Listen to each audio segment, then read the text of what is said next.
नमस्कार दोस्तों, एक बार फिर से स्वागत है एनसीईआरटी सीरीज समान विज्ञान में।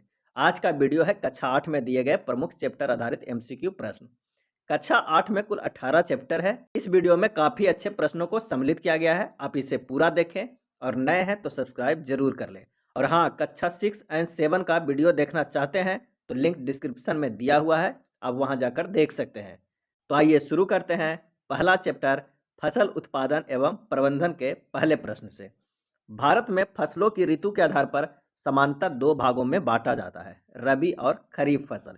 इन फसलों के संदर्भ में निम्नलिखित कथनों पर विचार कीजिए और कौन सा कथन सही है ये बताइए। खरीफ की फसलें ग्रीष्म ऋतु में बोई जाती है। दूसरा है रबी की फसलें शीत ऋतु में उगाई जाती है। और इसका सही आंसर हो जाएगा ऑप्शन बी, केवल दो। रबी की फसलें शीत ऋतु में उगाई जाती है, यही कथन सही है। कथन वन गलत है, क्योंकि खरीफ की फसलें वर्षा ऋतु जून से सितंबर में बोई जाती है, न कि ग्रीष्म ऋतु में। धान, मक्का, सोयाबीन, मूंगफली, कपास इत्यादि खरीफ फसलें हैं और रबी की फसलें शीत ऋतु में उगाई जाती है। गेहूं, चना, मटर, सरसों तथा अलसी रबी की फसल के उदाहरण हैं। नेक्स्ट प्रश्न पे चलते हैं। जैविक खाद के संदर्भ में निम्नलिखित कथनों पर विचार कीजिए और उपयुक्त कथनों में से कौन सा सही है ये बताना है। इससे मिट्टी का जल धारण क्षमता में वृद्धि होती है। इससे मिट्टी भुरभुरी एवं सरंध्र हो जाती है। इससे मित्र जीवाणुओं की संख्या में वृद्धि हो जाती है। और इसका सही आंसर हो जाएगा ऑप्शन डी, 1, 2 और 3। ये तीनों स्टेटमेंट सही है। जैविक खाद रासायनिक उर्वरक की अपेक्षा अच्छी मानी जाती है। जहाँ एक तरफ जैविक खाद में मिट्टी की जल धारणा क्षमता बढ़ती है, मिट्टी भुरभुरी एवं सरंध्र होती है तथा मित्र जीवाणुओं की संख्या में वृद्धि होती है। वहीं दूसरी तरफ रासायनिक उर्वरकों के अधिक प्रयोग से मिट्टी की उर्वरता में कमी आती है और ये जल प्रदूषण के स्रोत भी बनते हैं। कॉड लिवर तेल में विटामिन डी अधिक मात्रा में पाया जाता है। ये कॉड लिवर तेल निम्नलिखित में से किस जीव से प्राप्त होता है? सही आंसर हो जाएगा ऑप्शन बी, मछली से। कॉड लिवर तेल मछली से प्राप्त किया जाता है। इसमें विटामिन ए व डी प्रचुर मात्रा में होते हैं। इसमें अन्य कई पोषक तत्व भी उपस्थित होते हैं। नेक्स्ट प्रश्न चलते हैं। सिंचाई की अत्याधुनिक विधियों के बारे में निम्नलिखित पर विचार कीजिए तथा असत्य कथन को पहचानिए। देखना है कि इसमें से असत्य कथन कौन है। छिड़काव तंत्र का उपयोग असमतल भूमि के लिए उचित है जहां जल कम मात्रा में उपलब्ध है, तो ये बिल्कुल सही है। छिड़काव विधि बलुई मिट्टी के लिए अत्यंत उपयोगी है, ये भी सही है। ड्रिप तंत्र में जल बूंद बूंद पौधों की जड़ों में गिरता है, इसलिए यह फलदार पौधों बगीचों में पानी देने का सर्वोत्तम तरीका नहीं है, तो ये स्टेटमेंट गलत है। ड्रिप विधि में जल की बर्बादी नहीं होती है, अतः यह जल की कमी वाले क्षेत्रों के लिए सर्वोत्तम है, यह भी सही है। तो इसका आंसर हो जाएगा ऑप्शन सी, ये असत्य कथन है। नेक्स्ट प्रश्न है कि खरपतवार से सुरक्षा के संबंध में निम्नलिखित कथनों पर विचार कीजिए और बताइए कौन सा सही नहीं है। तो खरपतवार हटाने का सर्वोत्तम समय उनके पुष्पन एवं बीज बनने से पहले का होता है, यह स्टेटमेंट तो सही है। खरपतवार नाशी के छिड़काव का सर्वोत्तम समय खरपतवार के पुष्पन एवं बीज बनने के बाद होता है, यह स्टेटमेंट गलत है। तो आंसर हो जाएगा ऑप्शन बी, केवल 2। खरपतवार को हटाने का सर्वोत्तम समय उनके पुष्पन एवं बीज बनने के पहले का होता है, जिसकी वजह से बीज के कारण खरपतवार पुनः उग नहीं पाते हैं। अगर बीज बनने के बाद खरपतवार को नष्ट किया जाए तो कुछ बीज मिट्टी से मिलकर पुनः वृद्धि हो जाते हैं। नेक्स्ट है चैप्टर सूक्ष्मजीव मित्र एवं शत्रु के पहले प्रश्न। पहला प्रश्न है कि सूक्ष्मजीवों और उनसे होने वाले विभिन्न रोगों के संदर्भ में निम्नलिखित कथनों पर विचार कीजिए और बताइए कि कौन सा कथन सही है। चिकन पॉक्स और हेपेटाइटिस ए विषाणु वायरस द्वारा होते हैं, ये बिल्कुल सही है। टाइफाइड और खसरा जीवाणु द्वारा होने वाला रोग है, ये गलत है। अतिसार एवं मलेरिया प्रोटोजोआ द्वारा होते हैं, ये सही है। इसका आंसर हो जाएगा ऑप्शन सी, केवल 1 और 3 सही है। खसरा जीवाणु द्वारा नहीं बल्कि विषाणु द्वारा होने वाला रोग है। जुकाम, इन्फ्लुएंजा एवं अधिकतर खांसी विषाणु द्वारा होते हैं। जानवरों में गाय के खुर एवं मुंह के रोग भी विषाणु द्वारा होते हैं। आंसर हो जाएगा ऑप्शन सी, केवल 1 और 3। नेक्स्ट प्रश्न है कि निम्नलिखितों पर विचार कीजिए और बताइए कि उपयुक्त सूक्ष्मजीवों में से कौन सा सही सुमेलित है। और इसका आंसर हो जाएगा शैवाल स्पाइरोगारिया, ये सही है। प्रोटोजोआ क्लेमाइडोमोनस, ये गलत है। कवक राइजोपोस या ब्रेड मोल्ड, ये सही है। तो आंसर हो जाएगा ऑप्शन बी, केवल 1 और 3। उपयुक्त सूक्ष्मजीवों में स्पाइरोगायरा और क्लेमाइडोमोनस शैवाल का उदाहरण है। प्रोटोजोआ के सामान्य उदाहरण अमीबा और पैरासीमिया है। राइजोपस या ब्रेड मोल्ड पेनिसिलियम और एस्परजिलियस कवक के उदाहरण हैं। अगला प्रश्न है कि दूध से दही बनने की प्रक्रिया में निम्नलिखित में से किस सूक्ष्मजीव की आवश्यकता होती है? और इसका आंसर हो जाएगा ऑप्शन ए जीवाणु। दूध से दही बनने की प्रक्रिया को जीवाणु की आवश्यकता होती है। दही में अनेक सूक्ष्मजीव पाए जाते हैं जिनमें लैक्टोबैसिलस नामक जीवाणु प्रमुख है, जो दूध से जनन कर उसे दही में परिवर्तित कर देते हैं। अगला प्रश्न है, खाद्य पदार्थों में मिलाए जाने वाले अपनी श्वसन प्रक्रिया में खमीर ईस्ट निम्नलिखित में से क्या उत्पादित करते हैं? और इसका आंसर हो जाएगा ऑप्शन बी कार्बन डाइऑक्साइड। खाद्य पदार्थों में मिलाए जाने के बाद खमीर ईस्ट तीव्र गति से जनन करते हैं तथा अपनी श्वसन प्रक्रिया में कार्बन डाइऑक्साइड उत्पादित करते हैं। गैस के बुलबुले खमीर वाले खाद्य पदार्थ का आयतन बढ़ा देते हैं। यही बेकिंग उद्योग में खमीर के उपयोग का आधार है, जिसे ब्रेड, पेस्ट्री एवं केक बनाए जाते हैं। नेक्स्ट प्रश्न है, सूची 1 और सूची 2 को सुमेलित करना है और बताना एक तरफ आविष्कार है और एक तरफ आविष्कारकर्ता का नाम है। तो आइए देखते हैं। किनबन लुई पास्चर के द्वारा, पेनिसिलिन अलेक्जेंडर फ्लेमिंग के द्वारा, चेचक का टीका एडवर्ड जेनर के द्वारा और बेसिस एंथ्रेसिस रॉबर्ट कोच के द्वारा। और इसका आंसर हो जाएगा ऑप्शन ए 3, 4, 2, 1। चीनी के एल्कोहल में परिवर्तन की प्रक्रिया को किनबन कहते हैं। लुई पास्चर ने किनबन की खोज सन 1857 में किया था। पेनिसिलिन की खोज 1929 में अलेक्जेंडर फ्लेमिंग के द्वारा किया गया था और चेचक के टीके की खोज एडवर्ड जेनर द्वारा सन 1798 में किया गया था। रॉबर्ट कोच ने सन 1876 में बेसिस एंथ्रेसिस नामक जीवाणु की खोज किया था, जो एंथ्रेसिस रोग का कारण था। चलिए नेक्स्ट प्रश्न पे चलते हैं कि निम्नलिखित युग्मों पर विचार कीजिए और बताइए इनमें से कौन सा सही सुमेलित है। एक तरफ रोग है और दूसरी तरफ रोग का वाहक है। तो हैजा घरेलू मक्खी से, ये सही है। मलेरिया मादा एडिस मच्छर से, ये गलत है। डेंगू मादा एनोफिलिस से, ये भी गलत है। इसका आंसर हो जाएगा ऑप्शन ए केवल एक। घरेलू मक्खी हैजा रोग के वाहक का कार्य करती है। मादा एनोफिलिस मच्छर मलेरिया परजीवी प्लाज्मोडियम के वाहक का उदाहरण है और मादा एडिस मच्छर डेंगू के विषाणु का वाहक है। और इसका सही आंसर हो जाएगा ऑप्शन ए। नेक्स्ट प्रश्न पे चलते हैं। पादपों के युग्मों पर विचार कीजिए। एक तरफ पादप रोग है, दूसरी तरफ रोग कारक सूक्ष्म जीव है। उपयुक्त में से कौन सा सही सुमेलित है, ये देखना है।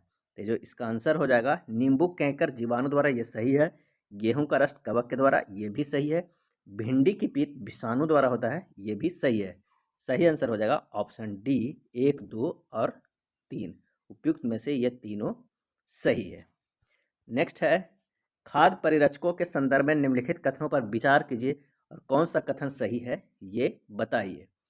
आइए देखते हैं। सोडियम बेंजोएट और सोडियम मेटा बाइसल्फाइड सामान्य खाद्य परिरक्षक है, ये बिल्कुल सही है। नमक, चीनी, खाद्य तेल और सिरके का प्रयोग खाद्य परिरक्षण में किया जाता है, ये भी सही है। और इसका आंसर हो जाएगा ऑप्शन सी 1 और 2 दोनों कथन सही है। सूक्ष्म जीव खाद्य पदार्थों को संदूषित कर देते हैं। खाद्य पदार्थों को संदूषण से बचाने के लिए खाद्य परिरक्षकों का उपयोग किया जाता है। सोडियम बेंजोएट तथा सोडियम मेटा बाइसल्फाइड समान परिरक्षक है। जैम एवं स्क्वैश बनाने में इन रसायनों का उपयोग होता है। नमक, चीनी, खाद्य तेल और सिरका के उपयोग भी सूक्ष्म जीवों की वृद्धि रोकने के लिए समान रूप से किया जाता है। उदाहरण, नमक, खाद्य तेल व सिरके का उपयोग अचार के संदूषण से बचाने के लिए तथा चीनी का उपयोग जैम, जेली या स्क्वैश आदि परिरक्षण करने के लिए किया जाता है। नेक्स्ट प्रश्न है, पाश्चुरीकृत दूध के संदर्भ में निम्नलिखित कथनों पर विचार कीजिए और बताइए कि कौन सा कथन सही है। तो पाश्चुरीकृत दूध को बिना उबाले उपयोग किया जा सकता है क्योंकि यह सूक्ष्म जीवों से मुक्त होता है, तो ये बिल्कुल सही है। दूध का पाश्चुरीकृत करने के लिए इसे 70 डिग्री सेल्सियस पर 15 से 30 मिनट के लिए गर्म करते हैं और फिर एकाएक ठंडा कर इसे भंडारण कर लेते हैं। इसका सही आंसर हो जाएगा ऑप्शन ए केवल एक सही है। पाश्चुरीकृत दूध का बिना उबाले उपयोग किया जा सकता है क्योंकि यह सूक्ष्म जीवों से मुक्त होता है। पाश्चुरीकृत करने के लिए दूध को 70 डिग्री पर 15 से 30 सेकंड के लिए गर्म करते हैं और फिर एकाएक ठंडा कर इसका भंडारण कर लेते हैं। ऐसा करने से सूक्ष्म जीवों की वृद्धि रुक जाती है, अतः कथन 2 गलत है। इस प्रक्रिया की खोज लुई पास्चर नामक वैज्ञानिक ने की थी। इनके नाम पर ही इस प्रक्रिया को पाश्चुरीकरण कहते हैं।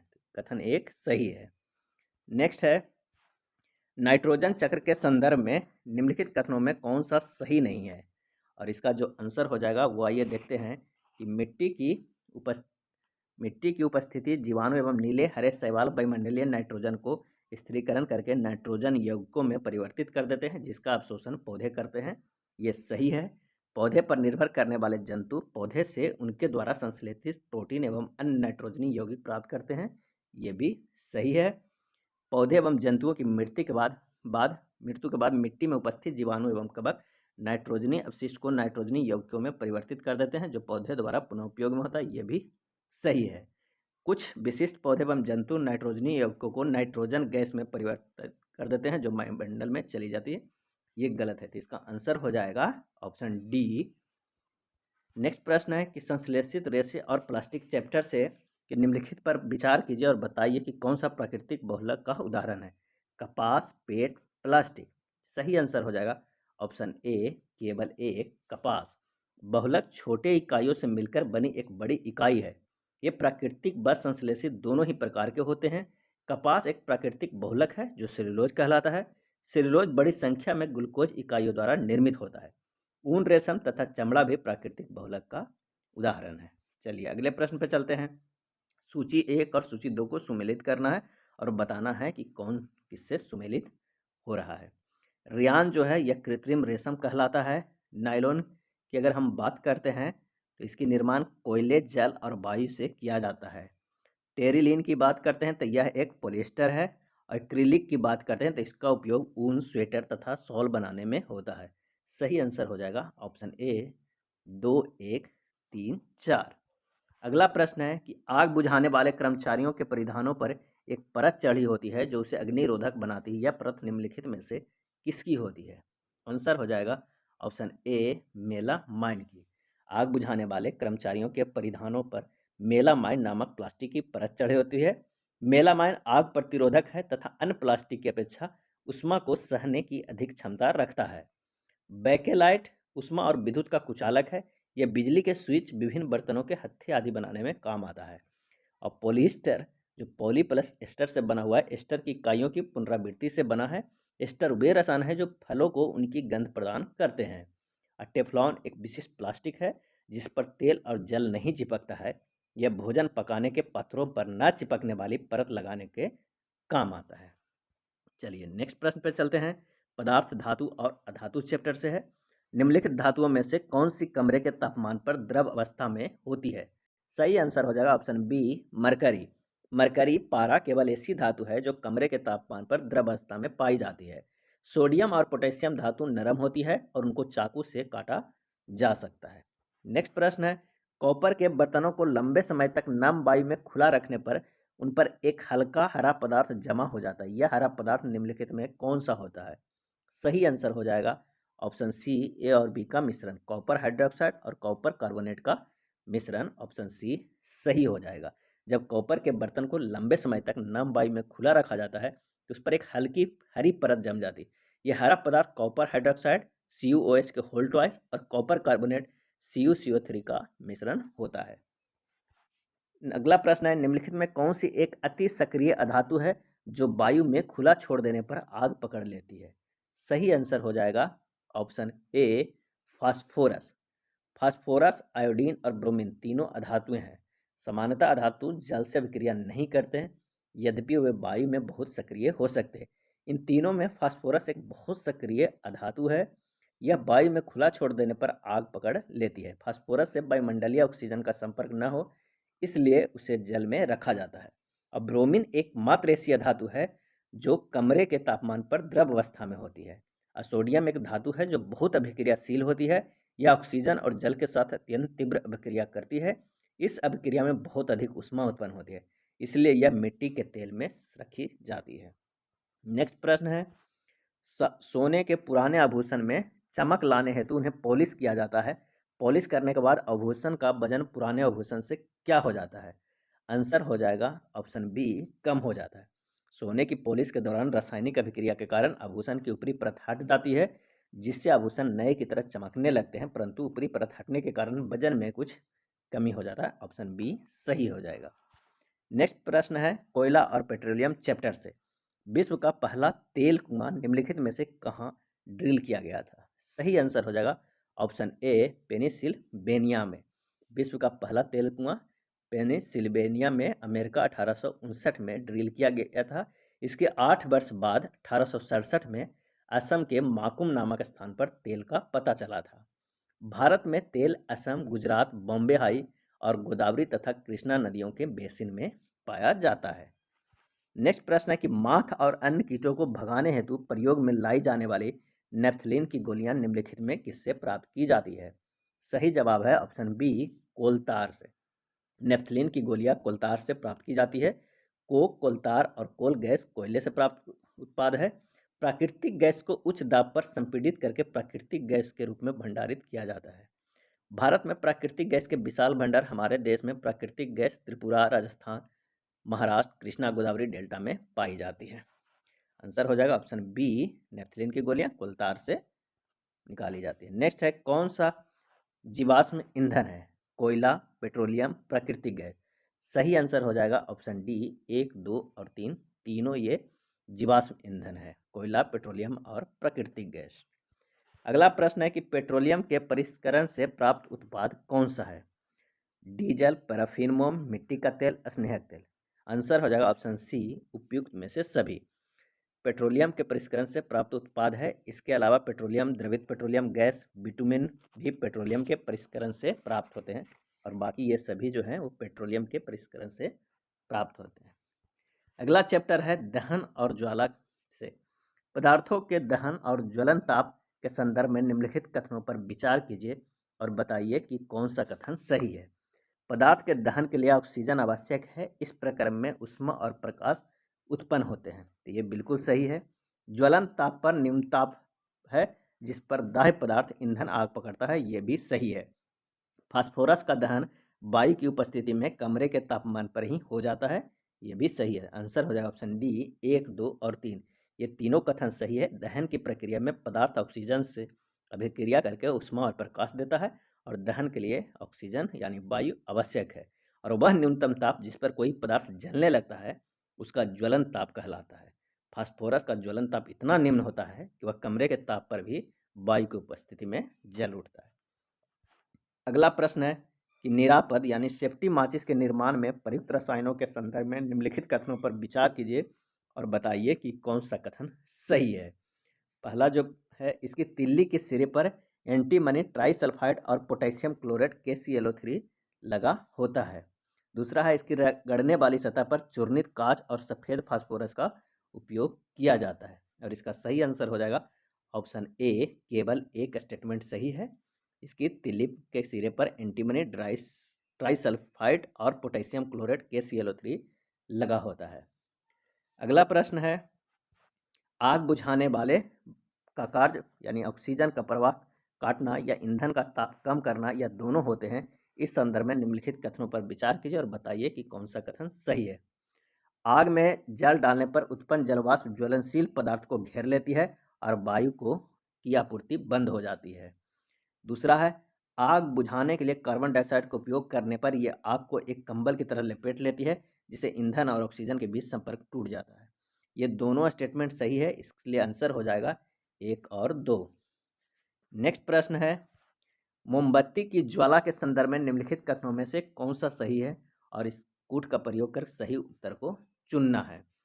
इसकी दीप्त क्षेत्र में बिना जले कार्बन कण उपस्थित होते हैं, ये बिल्कुल सही है। इसका अदीप्त क्षेत्र सबसे अधिक गर्म होता है, ये भी सही है। सही आंसर हो जाए ऑप्शन सी, 1 और 2।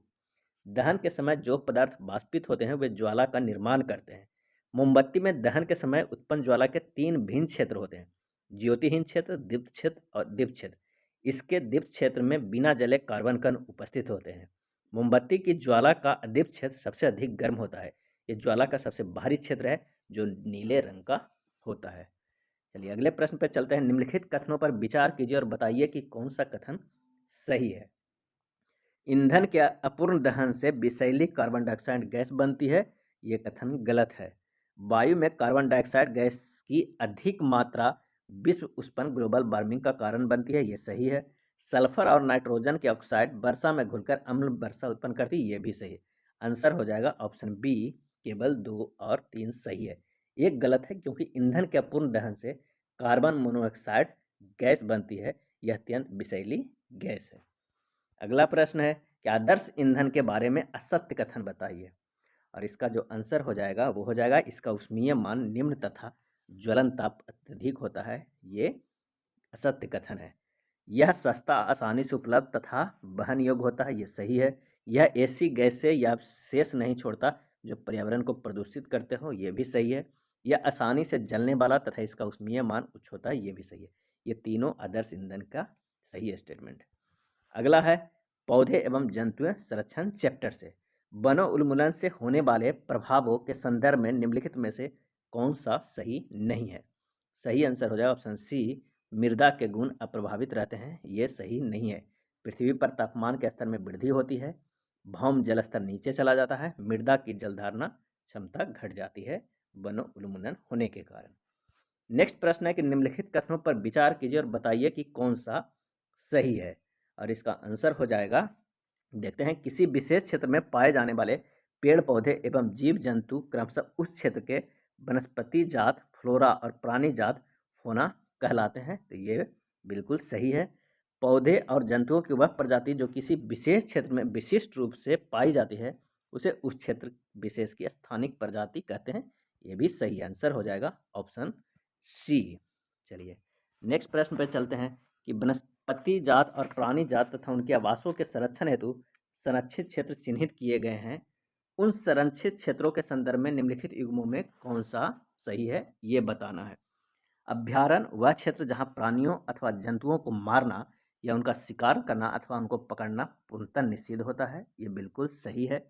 राष्ट्रीय उद्यान वन्य जीवों के लिए आरक्षित क्षेत्र जहाँ वे स्वतंत्र निर्बाध रूप से आवास एवं प्राकृतिक संसाधनों का उपयोग कर सकते हैं। ये भी सही है। जैव मंडल आरक्षित क्षेत्र वन्य जीवन, पौधे और जंतु संसाधनों और उस क्षेत्र के आदिवासियों की पारंपरिक ढंग से जीवन यापन हेतु विशाल संरक्षित क्षेत्र। ये भी स्टेटमेंट सही है। तो आंसर हो जाएगा ऑप्शन डी 1, 2 और 3। अभ्यारण्य वह स्थान होता है जहाँ प्राणियों अथवा जंतुओं को मारना या उनका शिकार करना अथवा उन्हें पकड़ना पूर्णतः निषिद्ध होता है। अतः जंतु एवं उनके वास किसी भी विक्षोभ से सुरक्षित रहते हैं। यहाँ स्थानिक लोगों और कुछ मानवीय क्रियाकलापों की अनुमति होती है। यही विशेषता इसे राष्ट्रीय उद्यानों से अलग करती है।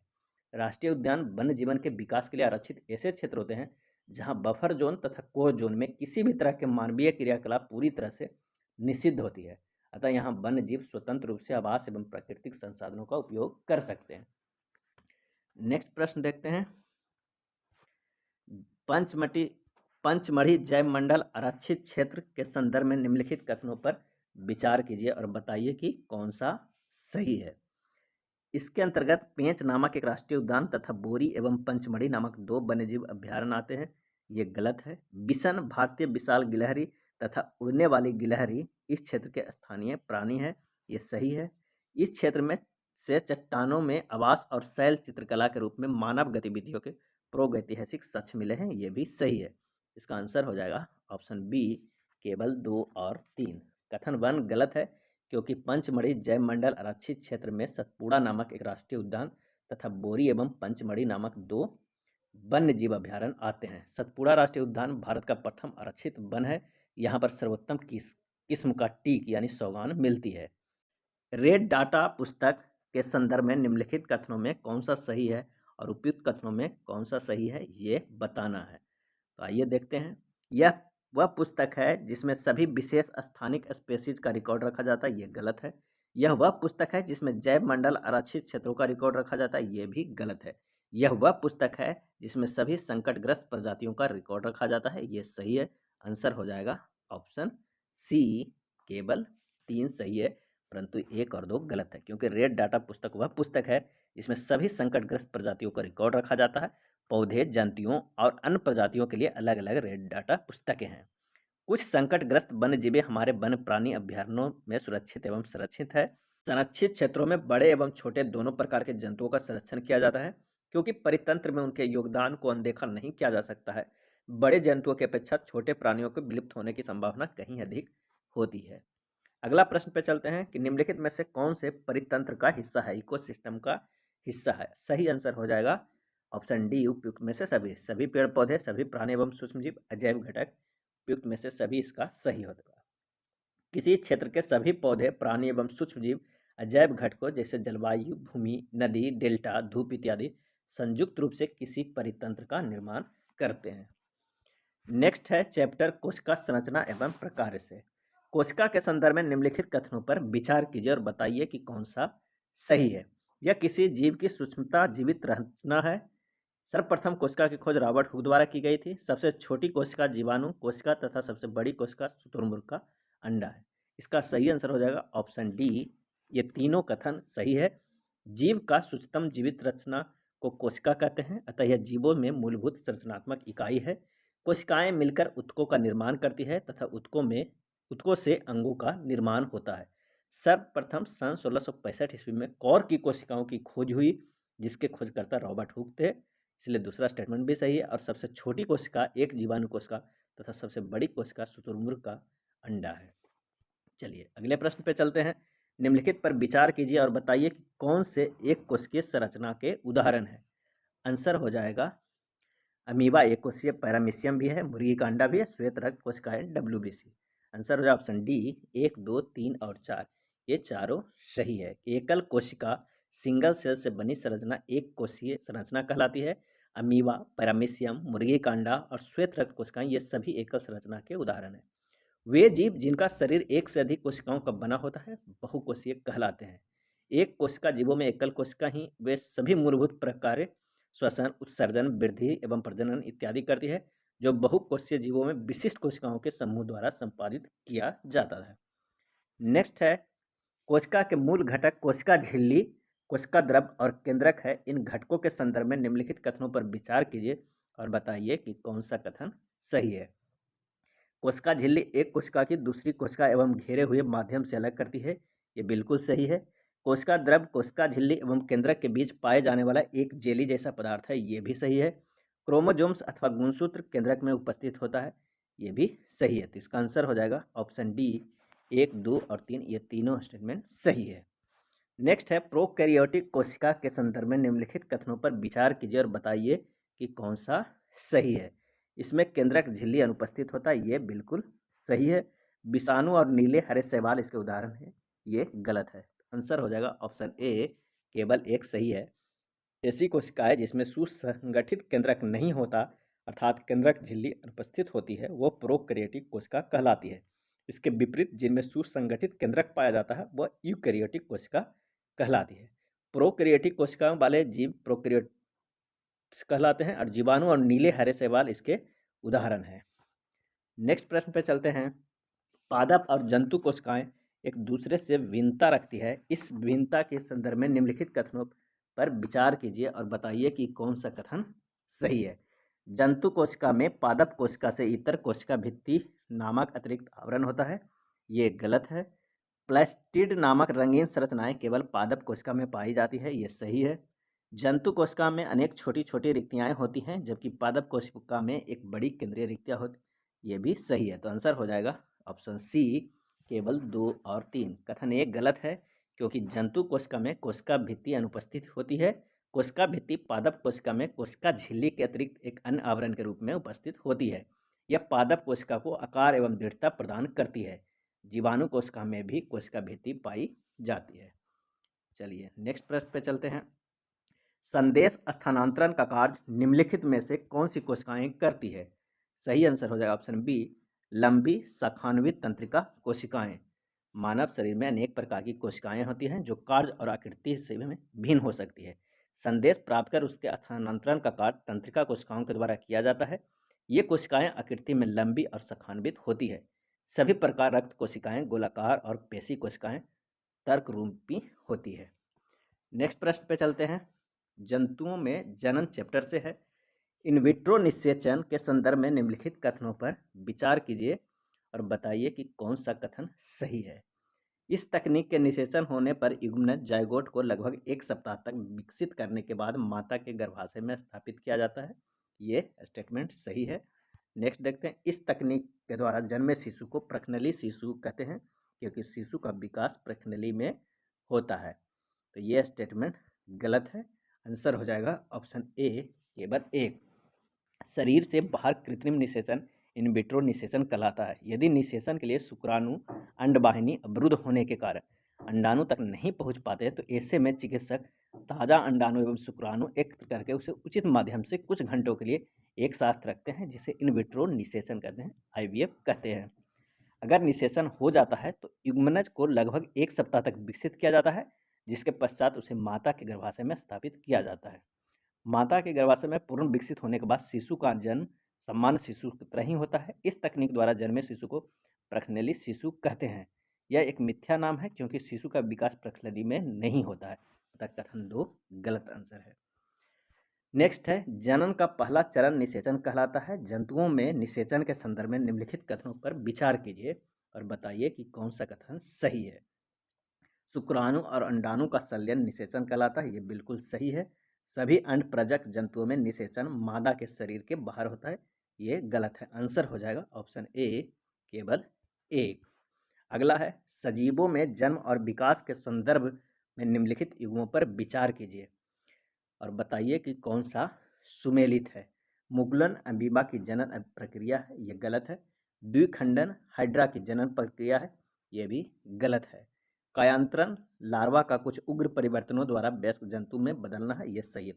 आंसर हो जाएगा ऑप्शन सी, केवल 3। पौधे की तरह ही जंतुओं में जनन की 2 विधियां होती हैं, लैंगिक जनन और अलैंगिक जनन। जनन का वह प्रकार जिसमें केवल एक ही जीव भाग लेता है अलैंगिक जनन कहलाता है। मुकुलन और द्विखंडन अलैंगिक जनन की विधियां हैं। हाइड्रा में एक नए जीव का विकास मुकुलन की प्रक्रिया से तथा अमीबा में नए जीव का विकास द्विखंडन की प्रक्रिया से होता है। लार्वा के कुछ उग्र परिवर्तनों द्वारा वयस्क जंतु में बदलने की प्रक्रिया कायांतरण कहलाती है।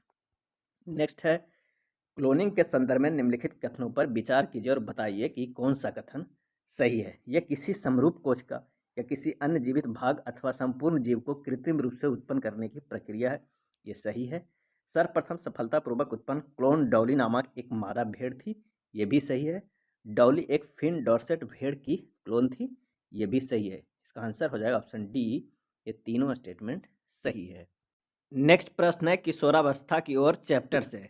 लैंगिक हार्मोन अंतःस्रावित ग्रंथियां द्वारा स्रावित किए जाते हैं, उनके संदर्भ में निम्नलिखित कथनों पर विचार कीजिए और सही कथन क्या है बताइए। एस्ट्रोजन तथा टेस्टोस्टेरोन लैंगिक हार्मोन है, यह मानव शरीर के गौण लैंगिक लक्षणों के लिए उत्तरदायी है, ये बिल्कुल सही है। एस्ट्रोजन नर हार्मोन है जबकि टेस्टोस्टेरोन मादा हार्मोन है, ये गलत है। तीसरा है, यह हार्मोन के उत्पादन का नियंत्रण एक अन्य हार्मोन द्वारा किया जाता है जो पीयूष ग्रंथि अथवा पिट्यूटरी ग्रंथि द्वारा स्रावित किया जाता है, ये बिल्कुल सही है। इसका आंसर हो जाएगा ऑप्शन सी, केवल 1 और 3 सही है। अंतःस्रावित ग्रंथियां हार्मोन के सीधे रुधिर प्रवाह में निर्मोचित करती है, इसलिए इन्हें नलिका विहीन ग्रंथियां भी कहते हैं। लैंगिक हार्मोन का स्रावन भी अंतःस्रावित ग्रंथियां द्वारा किया जाता है। एस्ट्रोजन तथा टेस्टोस्टेरोन लैंगिक हार्मोन है जो मानव शरीर में गौण लैंगिक लक्षणों के लिए उत्तरदायी होते हैं। एस्ट्रोजन मादा हार्मोन तथा टेस्टोस्टेरोन नर हार्मोन है जिसका स्रवण क्रमशः लड़कियों में अंडाशय तथा लड़कों में वृषण द्वारा होता है। चलिए नेक्स्ट प्रश्न पे चलते हैं। नेक्स्ट प्रश्न है, सूची 1 और सूची 2 को सुमेलित करना है और बताना है कि कौन सा किससे सुमेलित है। एक तरफ ग्रंथि है, दूसरी तरफ स्रावित हार्मोन है। आइए देखते हैं। थायराइड जो है वो थायरॉक्सिन से निकलता है, अग्न्याशय से इंसुलिन निकलता है, अधिवृक्क से एड्रिनल निकलता है और पीयूष ग्रंथि से वृद्धि हार्मोन निकलता है। सही आंसर हो जाएगा ऑप्शन डी, 2, 3, 4, 1। थायराइड थायरॉक्सिन का, अग्न्याशय इंसुलिन का तथा अधिवृक्क एड्रिनल एड्रिनलिन हार्मोन का उत्पादन करता है। पीयूष ग्रंथि वृद्धि हार्मोन स्रावित करती है तथा अन्य ग्रंथियां वृषण, अंडाशय, थायराइड और एड्रिनल को हार्मोन स्रावित करने के लिए उद्दीपित करती है। अगला प्रश्न है, मानव शरीर में पोषकों के संदर्भ में निम्नलिखित कथनों पर विचार कीजिए और बताइए कि कौन सा कथन सही है। दूध अपने आप में संतुलित भोजन है, बिल्कुल सही है। लौह प्रचुर खाद्य रुधिर निर्माण में सहायक होता है। लौह प्रचुर खाद्य रुधिर निर्माण में सहायक होता है, यह भी सही है। वसा शरीर की वृद्धि के लिए तथा प्रोटीन ऊर्जा के लिए आवश्यक है, ये गलत है। आंसर हो जाएगा ऑप्शन बी, केवल 1 और 2। 1 और 2 सही है। संतुलित आहार का अर्थ है भोजन में प्रोटीन, कार्बोहाइड्रेट, वसा, विटामिन एवं खनिज का पर्याप्त मात्रा में समावेश। जहां हमारा भारतीय भोजन जिसमें रोटी, चावल, दाल एवं सब्जी शामिल है, संतुलित आहार है। वहीं दूध अपने आप में संतुलित भोजन है। शिशु को माँ के दूध से संपूर्ण पोषण मिलता है। लौह प्रचुर खाद्य जैसे कि पत्तीदार सब्जियां, गुड़, मांस, संतरा, आंवला इत्यादि रुधिर निर्माण में सहायक होता है। वसा एवं शर्करा ऊर्जा के लिए और प्रोटीन शरीर की वृद्धि के लिए आवश्यक। अतः कथन 3 गलत है। नेक्स्ट प्रश्न पे चलते हैं। विटामिन निम्नलिखित कथनों पर विचार करें और उपयुक्त कथन में कौन सा सही है ये बताएं। जब X गुणसूत्र वाला शुक्राणु अंडाणु को निषेचित करता है तो युग्मज में 2 X गुणसूत्र होंगे जिससे मादा शिशु विकसित होगी, बिल्कुल सही है। जब Y गुणसूत्र वाला शुक्राणु अंडाणु को निषेचित करता है तो नर शिशु विकसित होगा, ये भी सही है। पुरुष में एक जोड़ी लिंग गुणसूत्र होता है जिन्हें X एवं Y कहते हैं, ये भी सही है। शिशु के लिंग निर्धारण में पूर्णतः पुरुष के गुणसूत्र उत्तरदायी है, इसमें महिला के गुणसूत्र की कोई भूमिका नहीं होती है, ये भी सही है। इसका आंसर हो जाएगा ऑप्शन डी, सभी कथन सत्य है। नेक्स्ट प्रश्न पे चलते हैं। एड्स एक खतरनाक एवं संक्रामक बीमारी है, इसके बारे में निम्नलिखित कथनों पर विचार कीजिए और कौन सा असत्य कथन है ये बताइए। तो यह बीमारी एक खतरनाक जीवाणु द्वारा फैलती है, ये गलत है। और पीड़ित व्यक्ति से स्वस्थ व्यक्ति में ड्रग के लिए इस्तेमाल की जाने वाली सीरीज द्वारा भी फैल सकता है, ये सही स्टेटमेंट है। पीड़ित व्यक्ति के साथ लैंगिक संपर्क स्थापित करने से भी फैल सकता है, सही है। पीड़ित माँ के दूध के सेवन से उनके शिशु में नहीं फैलता है, ये गलत है। तो आंसर हो जाएगा ऑप्शन बी, 1 और 4 असत्य कथन है। एड्स नामक खतरनाक बीमारी HIV नामक विषाणु द्वारा होता है, इसलिए कथन 1 गलत है। कथन 2 और 3 सत्य है, जबकि कथन 4 गलत है, क्योंकि पीड़ित माँ के दूध के सेवन से उसके शिशु में यह वायरस प्रवेश करता है और शिशु को भी एड्स से पीड़ित हो सकता है। चलिए नेक्स्ट प्रश्न पे चलते हैं। बल तथा दाब चैप्टर से प्रश्न है कि निम्नलिखित बलों में से असंपर्क बल नॉन कॉन्टैक्ट बल के उदाहरण कौन कौन सा है।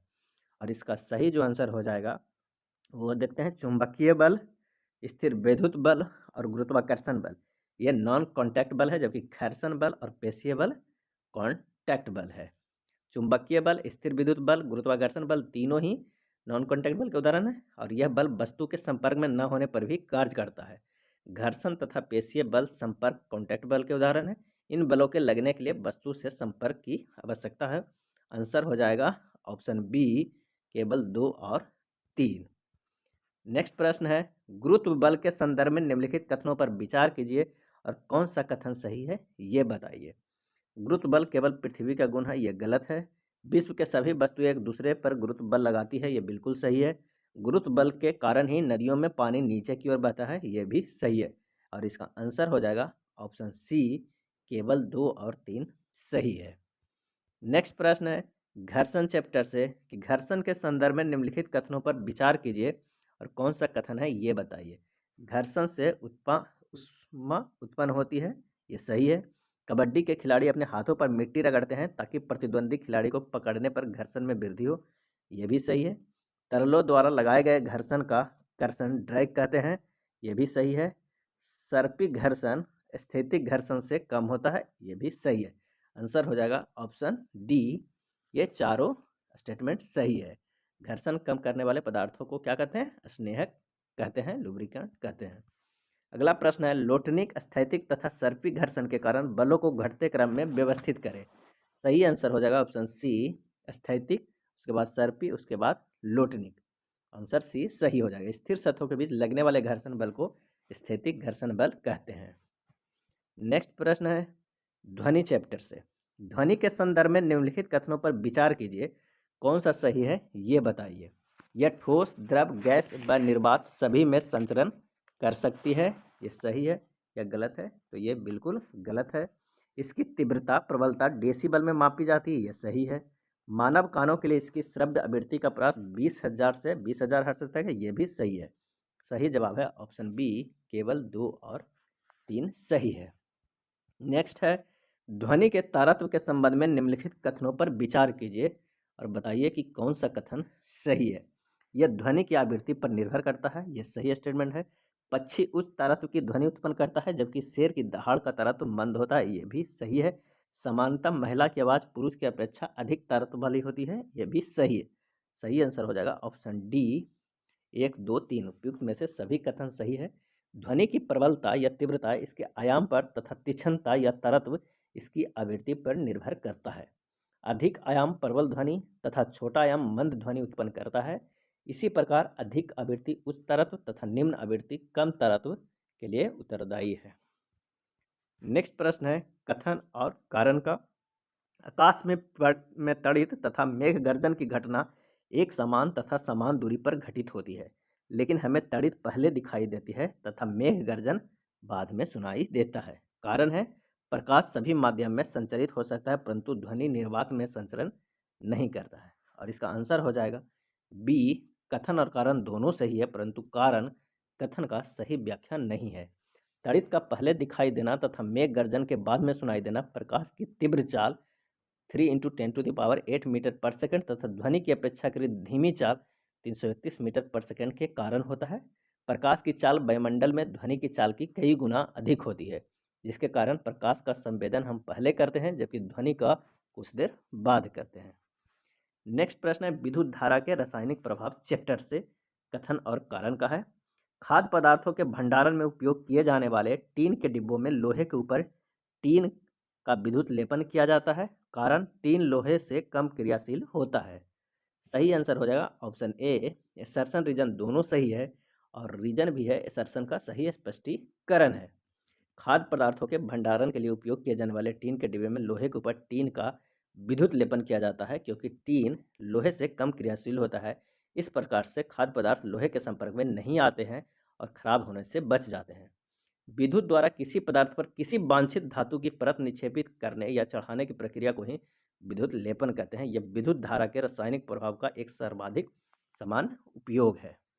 नेक्स्ट प्रश्न है कथन और कारण का कि पुलों तथा स्वचालित वाहनों को प्रबल बनाने के लिए उपयोग में लाए गए लौह में संक्षारित होने तथा जंग लगने की प्रवृत्ति होती है। कारण संक्षारण तथा जंग लगने से बचाने के लिए लोहे पर विद्युत लेपन द्वारा जिंक की परत निक्षेपित की जाती है। और इसका सही आंसर हो जाएगा ऑप्शन बी। एसर्शन रीजन दोनों सही है परंतु रीजन एसर्शन का सही स्पष्टीकरण नहीं है। पुलों तथा स्वचालित वाहनों को प्रबल बनाने के लिए लोहे का उपयोग किया जाता है तथापि लोहे में संक्षारित होने तथा जंग लगने की प्रवृत्ति होती है, इसलिए इसे संक्षारण तथा जंग लगने से बचाने के लिए लोहे पर जिंक की परत निक्षेपित कर दी जाती है। विद्युत लेपन की इस प्रक्रिया से दैनिक जीवन के अनेक उपकरण तैयार होते हैं। उदाहरण के लिए कार के कुछ पुर्जे, बाथरूम के नल की टोटी, गैस बर्नर, साइकिल का हैंडल, पहियों के रिम आदि पर क्रोमियम का लेपन किया जाता है। यह चमकदार दिखता है तथा संक्षारित नहीं होता है।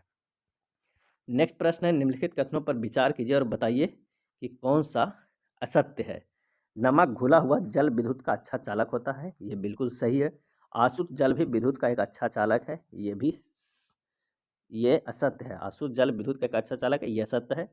पेयजल में खनिज लवणों की अल्प मात्रा प्राकृतिक रूप से विद्यमान होती है, इसलिए यह भी विद्युत के सुचालक होता है, ये सही है। तो आंसर हो जाएगा ऑप्शन सी केवल 2। कथन 1 और 3 सत्य है जबकि कथन 2 असत्य है क्योंकि आसुत जल में खनिज लवण एवं आयरन अनुपस्थित होते हैं जिसके कारण यह हीन चालक है। नेक्स्ट प्रश्न है निम्नलिखित कथनों में असत्य कथन की पहचान करें, कौन सा असत्य कथन है। तो प्रकाश उत्सर्जक डायोड एलईडी ऊर्जा को कम खपत करते हैं, ये बिल्कुल सही है। प्रतिदीप्ति नलिका फ्लोरोसेंट ट्यूब प्रकाश उत्सर्जक डायोड की तुलना में ऊर्जा की ज़्यादा खपत करते हैं, ये भी सही है। संहत प्रदीप्ति लैंप CFL प्रकाश उत्सर्जक डायोड से ज़्यादा ऊर्जा की खपत करते हैं परंतु ये पर्यावरण के लिए खतरनाक नहीं है, ये गलत है। CFL प्रतिदीप्ति नलिका ट्यूबलाइट से ज़्यादा ऊर्जा खपत करते हैं, ये भी गलत है। इसका आंसर हो जाएगा ऑप्शन सी केवल 3 और 4 असत्य कथन है। नेक्स्ट प्रश्न पे चलते हैं। कुछ प्राकृतिक परिघटनाएं चैप्टर से आवेश तथा उसकी विशेषताओं के संदर्भ में निम्नलिखित में से कौन सा कथन सही नहीं है। सजातीय एक प्रकार के आवेश एक दूसरे को आकर्षित करते हैं। सजातीय आवेश एक दूसरे को आकर्षित करते हैं, ये कथन सही नहीं है। वस्तुओं को रगड़ने पर उत्पन्न विद्युत आवेश स्थैतिक होते हैं, ये सही है। जब आवेश गति करते हैं तो विद्युत धारा उत्पन्न होती है, ये भी सही है। भू संपर्कन द्वारा किसी आवेशित वस्तु से आवेश को पृथ्वी में भेजा जाता है, ये भी सही है। तो आंसर हो जाएगा ऑप्शन ए। नेक्स्ट प्रश्न है तड़ित लाइटिंग के संदर्भ में निम्नलिखित कथनों पर विचार कीजिए और बताइए कि कौन सा कथन सही है। तो आइए देखते हैं कौन सा कथन सही है। धरती के निकट संचित ऋणात्मक आवेशों तथा बादलों के निचले किनारे पर संचित धनात्मक आवेशों के मिलने से प्रकाश की चमकीली धारियों तथा ध्वनि के रूप में तड़ित उत्पन्न होता है। ये गलत है। तड़ित उत्पन्न होने की प्रक्रिया विद्युत विसर्जन कहलाती है। ये दो अथवा दो से अधिक बादलों के बीच अथवा बादलों तथा पृथ्वी के बीच हो सकती है। ये सही है। भवनों को तड़ित के प्रभावों से बचाने के लिए तड़ित चालक लाइटनिंग ट्यूनिंग कंडक्टर नामक युक्ति का प्रयोग किया जाता है। यह भी सही है। तो आंसर हो जाएगा ऑप्शन बी केवल 2 और 3। गर्जन वाले तूफानों के बनते समय वायु की धाराएं ऊपर की ओर जाती है जबकि जल की बूंदें नीचे की ओर जाती है। इन प्रबल गतियों के कारण आवेशों का पृथक्करण होता है। बादलों के ऊपरी किनारों के निकट धनावेश तथा निचले किनारों पर ऋणावेश संचित हो जाते हैं। धरती के निकट भी धनावेश का संचय होता है। जब यह संचित आवेशों को परिमाण अत्यधिक हो जाता है तो वायु जो विद्युत की हीन चालक है आवेशों के प्रवाह को नहीं रोक पाती है। परिणाम स्वरूप ऋणात्मक तथा धनात्मक आवेश मिलते हैं और प्रकाश की चमकीली धारियां तथा ध्वनि उत्पन्न होती है। इन्हें हम तड़ित के रूप में देखते हैं। चलिए नेक्स्ट प्रश्न पे चलते हैं। पृथ्वी कई परतों में बटी हुई है। इनमें से कौन सी परत भूस्पंदन के लिए उत्तरदायी है? सही आंसर हो जाएगा ऑप्शन ए भूपर पट्टी यानी क्रस्ट। पृथ्वी के भीतर की सबसे ऊपरी सतह में गड़बड़ के कारण भूस्पंद आते हैं। पृथ्वी की इस परत को भूपर पट्टी कहते हैं। अगला प्रश्न है, भूकंप के संदर्भ में निम्नलिखित कथनों पर विचार कीजिए और उपयुक्त कथन में से कौन सा सही ये बताइए। देखते हैं। भूकंप प्लेटों की गतियों के कारण उत्पन्न होते हैं। प्लेटों की सीमाएं प्लेटों की दुर्बल क्षेत्र होती है अथवा वहाँ भूकंप आने की संभावना अधिक होती है। ये बिल्कुल सही है। कश्मीर और कच्छ का रण भारत की अति भूकंप आशंकित क्षेत्र है। ये भी सही है। आंसर हो जाएगा ऑप्शन सी 1 और 2 दोनों। नेक्स्ट है, भूकंप की शक्ति के परिमाण को मापने के लिए प्रयुक्त पैमाने के संदर्भ में निम्नलिखित कथनों पर विचार कीजिए और बताइए कि कौन सा सही है। इसके लिए रिक्टर पैमाने का प्रयोग किया जाता है। सही है। यह पैमाना रैखिक है। ये गलत है। इसमें 2 अंक की वृद्धि का अर्थ है लगभग 1000 गुनी अधिक विनाशी ऊर्जा है। यह भी सही है। तो इसका आंसर हो जाएगा ऑप्शन बी केवल 1 और 3 सही है। किसी भूकंप की शक्ति के परिमाण की रिएक्टर पैमाने पर व्यक्त किया जाता है। रिएक्टर पैमाने रैखिक नहीं, यह लघुगणीय है, लघुरिथमिक है। लघुगणीय होने के कारण रिएक्टर पैमाने पर अंकित 1 से 10 तक की संख्या में से प्रत्येक अंक भूकंप मापी यंत्र पर 10 गुने आयाम तथा 32 गुनी ऊर्जा वृद्धि को प्रदर्शित करती है। इसलिए परिमाण के 2 अंक की वृद्धि का अर्थ है लगभग 1000 गुनी अधिक विनाशी ऊर्जा। नेक्स्ट प्रश्न है कि तड़ित से सुरक्षा के संदर्भ में निम्नलिखित कथनों पर विचार करें और बताएं कि कौन सा कथन जो है वो असत्य है। यदि आप कार या बस की यात्रा करें तो वाहन की खिड़कियों एवं दरवाजे बंद कर लेने पर आप उसके भीतर सुरक्षित रहेंगे। ये सही है। यदि आप किसी खुले जगह पर हैं तो किसी बड़े वृक्ष के नीचे आप सुरक्षित रहेंगे। ये गलत स्टेटमेंट है। यदि आसपास के कोई वृक्ष ना हो तो जमीन पर सिमट कर बैठना सुरक्षित होगा। ये भी सही है।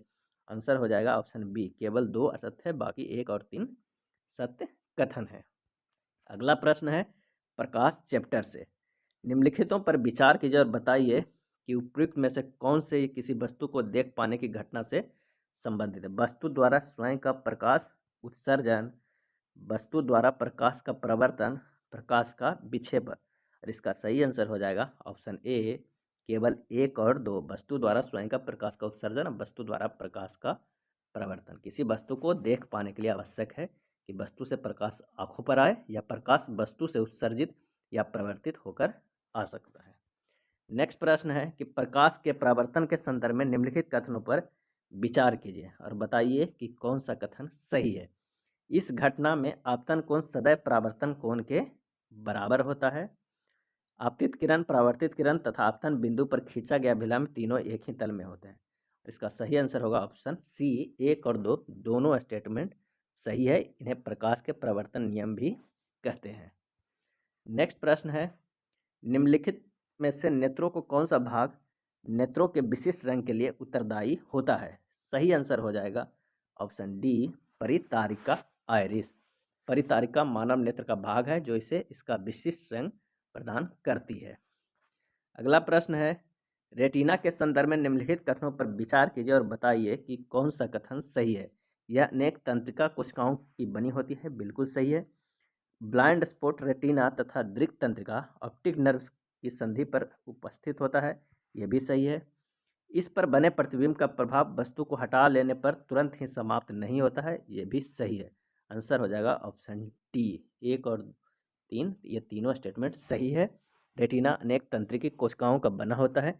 इन तंत्रिका कोशिकाओं द्वारा अनुभव की गई संवेदनाओं को दृक तंत्रिकाओं द्वारा मस्तिष्क तक पहुंचाया जाता है। ये तंत्रिका 2 प्रकार की होती है, शंकु और रोड्स के, जो तीव्र प्रकाश के लिए सुग्राही होते हैं तथा रंगों वर्णों को सूचनाएं भी भेजते हैं, कोन्स कहलाते हैं। जो मंद प्रकाश के लिए सुग्राही होते हैं उसे रॉड्स कहते हैं।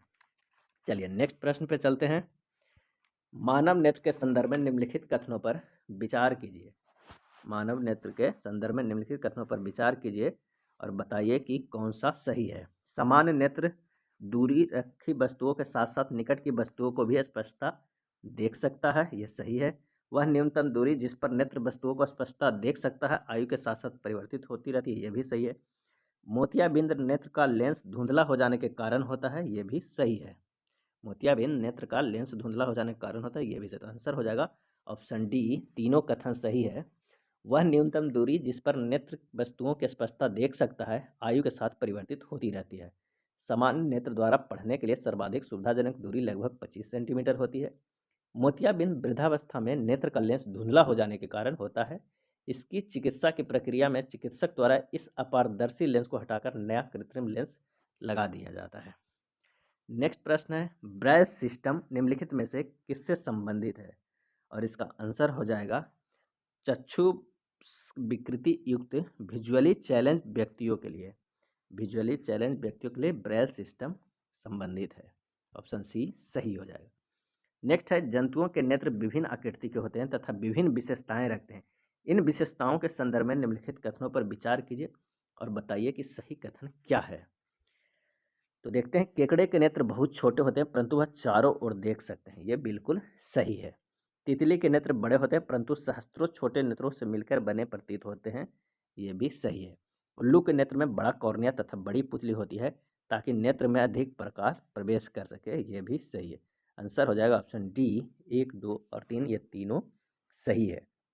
केकड़े के नेत्र बहुत छोटे होते हैं परंतु इनके द्वारा केकड़ा चारों ओर देख सकता है। उल्लू के नेत्र में बड़ा कॉर्निया तथा बड़ी पुतली होती है ताकि नेत्र में अधिक प्रकाश प्रवेश कर सके।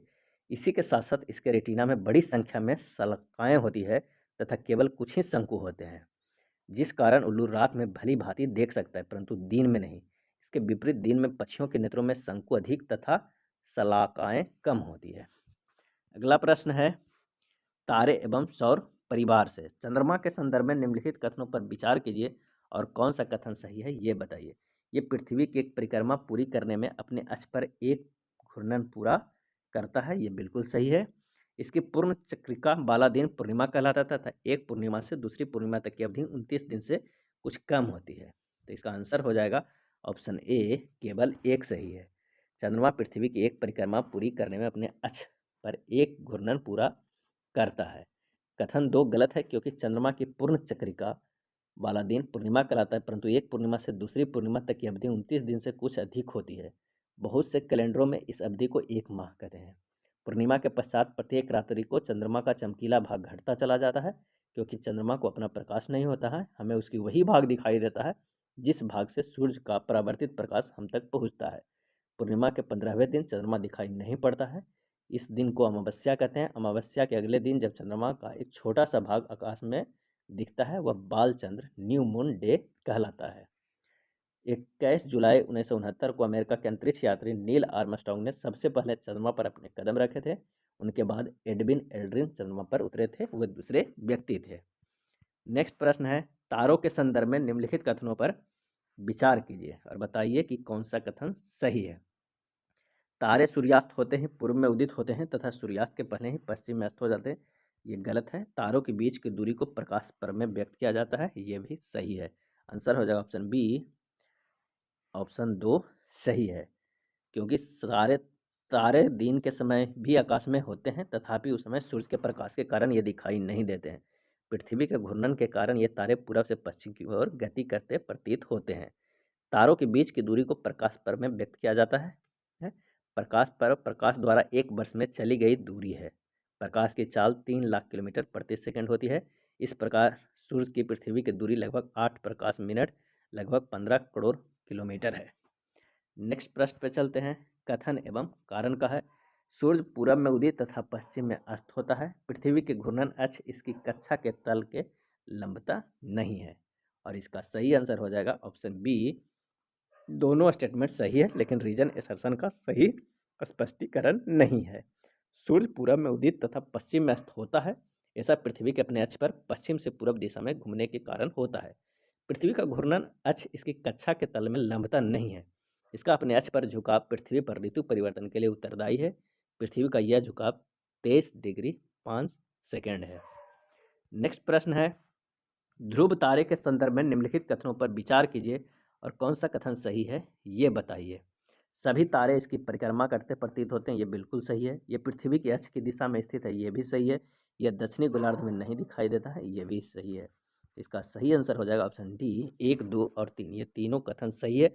सभी तारे ध्रुव तारे की परिक्रमा करते प्रतीत होते हैं, क्योंकि ध्रुव तारा पृथ्वी के अक्ष की दिशा में स्थित है। इसी कारण ध्रुव तारा गति करता प्रतीत नहीं होता है, साथ ही यह दक्षिण गोलार्ध से दिखाई भी नहीं देता है। नेक्स्ट प्रश्न है, पहचाने जाने योग्य आकृतियों वाले तारों के समूह को तारामंडल कहते हैं। विभिन्न तारामंडलों के संदर्भ में निम्नलिखित कथनों पर विचार कीजिए और कौन सा सही है ये बताइए। तो आइए देखते हैं। विख्यात तारामंडल अर्सा मेजर को सप्तऋषि भी कहते हैं, ये बिल्कुल सही है। ओरायन तारामंडल को शिकारी भी कहते हैं, ये भी सही है। कैसियोपिया तारामंडल अंग्रेजी के अक्षर डब्ल्यू तथा एम के बिगड़े रूप जैसा दिखाई देता है, ये भी सही है। तो इसका आंसर हो जाएगा ऑप्शन डी 1, 2 और 3 तीनों कथन सही है। प्राचीन काल में मनुष्यों ने आकाश में तारों को पहचानने के लिए तारामंडलों की अभिकल्पना की थी। तारामंडलों की आकृति उन व्यक्तियों के सुपरिचित वस्तुओं के सदृश थी। सर्वविख्यात तारामंडल में से एक अर्सा मेजर को सप्तऋषि, बिग डीपर अथवा ग्रेट बियर भी कहते हैं।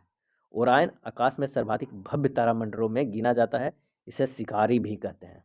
आकाश के उत्तरी भाग में एक अन्य प्रमुख तारामंडल कैसियोपिया है। यह अंग्रेजी के अक्षर डब्ल्यू अथवा एम के बिगड़े रूप जैसा दिखाई देता है। सप्तऋषि जैसे उत्तरी गोलार्ध के कुछ तारामंडल दक्षिणी गोलार्ध के कुछ स्थानों से नहीं दिखाई देते हैं। जिन तारों से मिलकर तारामंडल बना होता है वे सब हमसे समान दूरी पर नहीं होते, वे आकाश में केवल एक ही दृश्य रेखा में होते हैं। चलिए अगले प्रश्न पे चलते हैं। तारों और ग्रहों में अंतर के संदर्भ में निम्नलिखित कथनों में से कौन सा सही है और सही कूट का प्रयोग करके सही उत्तर को चुनिए। आइए देखते हैं। तारों का अपना प्रकाश होता है जबकि ग्रहों में नहीं, ये बिल्कुल सही है। तारे टिमटिमाते हैं जबकि ग्रह ऐसा नहीं करते हैं, ये भी सही है। ग्रहों के सापेक्ष तारों की स्थिति में परिवर्तन होता रहता है, ये गलत है। तो आंसर हो जाएगा ऑप्शन ए केवल 1 और 2 सही है।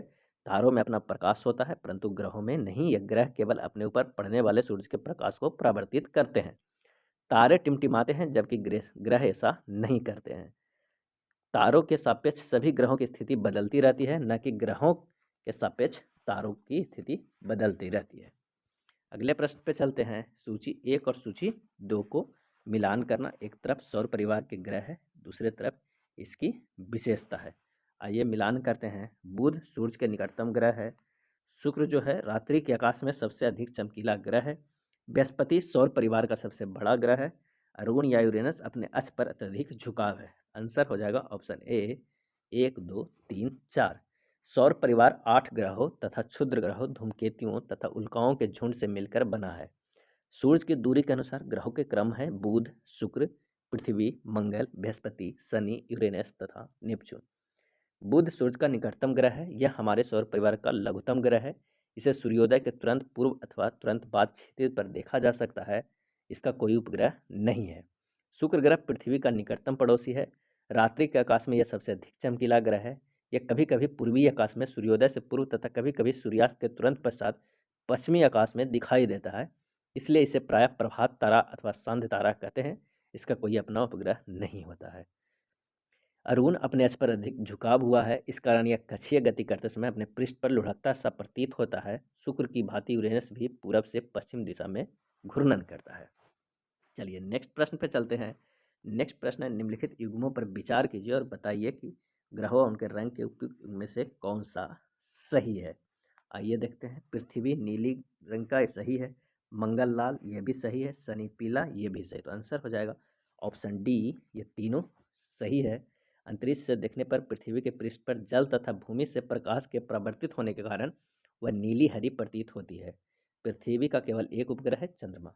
मंगल हल्का रक्ताभ प्रतीत होता है, इसलिए इस ग्रह को लाल ग्रह भी कहते हैं। मंगल के 2 छोटे प्राकृतिक उपग्रह है।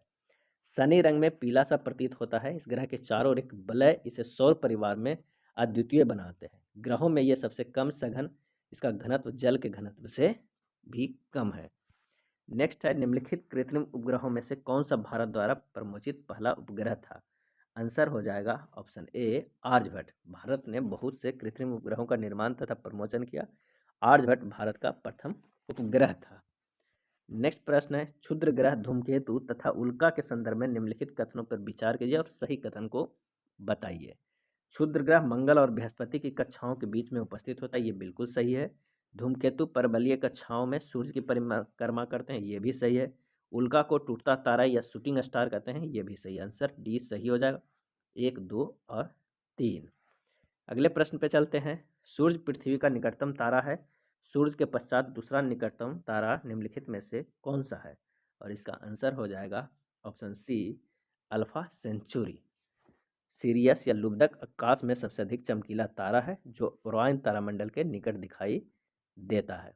अल्फा सेंचुरी 3 तारों से मिलकर पृथ्वी का दूसरा निकटतम तारा। ये 3 तारा है, Alpha Centauri B, Alpha Centauri A, Alpha Centauri C या प्रोक्सिमा सेंचुरी।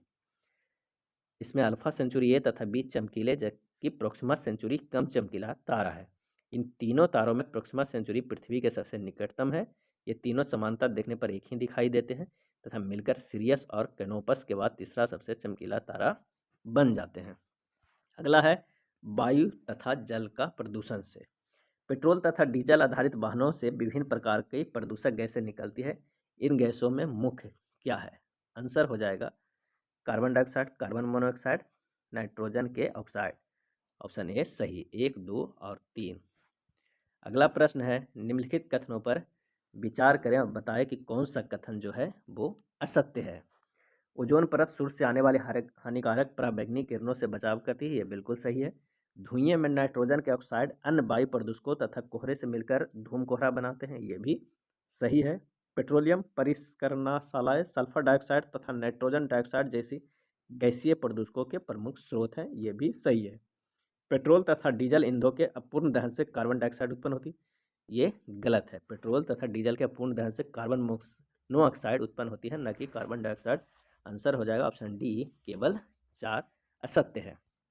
अगला प्रश्न है, वैश्विक ऊष्मन में योगदान देने वाली गैसें कौन सी है? Carbon dioxide, methane, nitrous oxide, जलवाष्प, ये चारों गैसें वैश्विक ऊष्मन में योगदान देने वाले गैसें हैं, इसलिए आंसर हो जाएगा ऑप्शन डी, उपयुक्त में से सभी। नेक्स्ट प्रश्न है, कुछ तालाबों के जल देखने में हरे रंग के प्रतीत होते हैं, ऐसा कैसे? तो जल में शैवालों के अधिक वृद्धि के कारण, और दूसरा है फास्फेट, नाइट्रेट एवं अन्य प्रदूषक जल के साथ मिलकर इसे हरा रंग प्रदान करते हैं। तो दूसरा स्टेटमेंट गलत है, पहला स्टेटमेंट सही है। तो आंसर हो जाएगा ऑप्शन ए, केवल 1। विभिन्न प्रकार के उर्वरकों का प्रयोग खेतों में होता है। ये उर्वरक जल के साथ घुलकर जलाशय, नदी, तालाबों में पहुंच जाते हैं, साथ ही भूमि में रिसकर भीम जल को दूषित भी करते हैं। इन उर्वरकों में उपस्थित नाइट्रोजन एवं फास्फेट जैसे रसायन तालाब के जल में मिल जाते हैं तथा पोषकों में वृद्धि के कारण शैवाल तेजी से उगने लगते हैं। ये शैवाल समानतः हरे रंग के होते हैं, जिसके कारण संपूर्ण तालाब ही हरे रंग के दिखाई देने लगते हैं। चलिए नेक्स्ट प्रश्न पे चलते हैं। निम्नलिखित में से कौन सा कथन असत्य है? और इसका आंसर हो जाएगा कि जल में नाइट्रोजन एवं फास्फेट रसायनों की अधिक मात्रा शैवालों की वृद्धि हेतु हानिकारक है, ये असत्य है, क्योंकि वृद्धि हेतु ये लाभदायक होता है। आर्सेनिक, लेड, फ्लोराइड जैसे तत्व जल को प्रदूषित करते हैं, जिससे पौधे तथा पशुओं में अविषता उत्पन्न हो जाती है, ये सही है। अशुद्ध जल में मृदा भी प्रभावित होती है, जिससे उसकी अम्लता परिवर्तित हो जाती है, ये भी सही है। विद्युत संयंत्रों तथा अन्य उद्योगों से निकला गर्म जल भी जलाशय की ताप वृद्धि करके एक प्रदूषक की तरह कार्य करता है, ये भी सही है। तो इसका आंसर हो जाएगा ऑप्शन डी। यह था एनसीईआरटी सीरीज के सामान्य विज्ञान के कक्षा 8 में दिए गए प्रश्न। अगर वीडियो अच्छा लगा हो तो प्लीज़ लाइक एंड शेयर कर दीजिएगा। धन्यवाद।